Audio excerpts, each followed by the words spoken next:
हमारा फ़ोकस जो है वो पब्लिक फ़ैसिलिटेशन है, उसमें हमने 2-4 चीज़ों को टेक अप किया है। एक तो ये है कि जितनी भी पेंडिंग एप्लीकेशंस हमारे ऑफ़िस में या हमारे सबऑर्डिनेट ऑफ़िसेज़ में या इवन किसी और डिपार्टमेंट में भी बहुत देर से पेंडिंग जा रही हैं, उनको हमने फ़ोकस करना है और उनको जल्द से जल्द हमने डिस्पोज़ ऑफ़ करवाना है।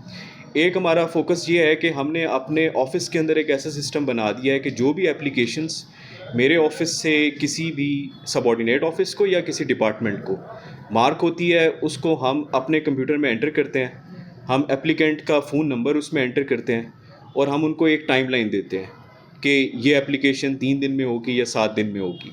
और अगर उस टाइमलाइन के अंदर डिपार्टमेंट या कंसर्न्ड ऑफ़िसर रिस्पॉन्ड नहीं करता, तो हम उनको रिमाइंडर देंगे या फिर हम जो कंसर्न्ड एप्लीकेंट होगा उसको खुद फ़ोन करके उससे पूछेंगे कि उसका मसला हल हुआ है कि नहीं हुआ। इस तरह से हम पब्लिक के मसाइल को हल करने की तरफ जा रहे हैं। देखिए, हमारी कोशिश तो यही है, इसका मकसद ये होता है कि इस पे हमें फ़ीडबैक मिल जाता है।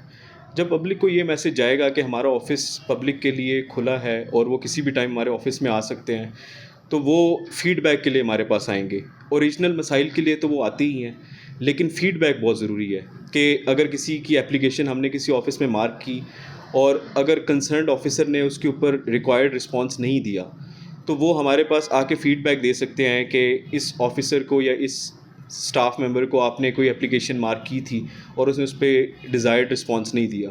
तो फिर हम उनकी अकाउंटेबिलिटी कर सकते हैं। जिस तरह कि आपने देखा होगा कि इस सारे प्रोसेस के अंदर हम कंसर्न्ड ऑफ़िसर को यहीं पे बुला लेते थे और उसको हम या तो मार्क कर देते थे एप्लीकेशन या उससे हम पूछ लेते थे कि ये एप्लीकेशन इतना डिले क्यों हुई, या अगर उसमें कोई लीगल हर्डल होता था वो हम उनसे पूछ लेते थे।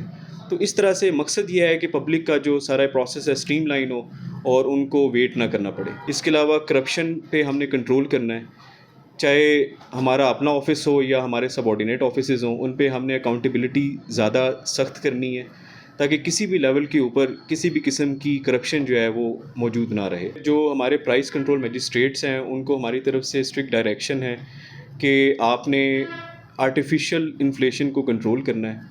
जो मार्केट के रेट्स डिटरमिन होते हैं, उनकी रेट लिस्ट्स सारे दुकानदारों को और मुख्तलिफ़ जो छोटे बिज़नेसमैन होते हैं उनको जाती हैं।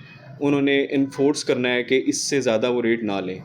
इसके लिए जो पीरा है वो ख़ास तौर पे बहुत एक्टिवली काम कर रहे हैं। इसके अलावा जो बाकी भी प्राइस कंट्रोल मजिस्ट्रेट्स हैं, वो भी इस पे बहुत एक्टिवली काम कर रहे हैं।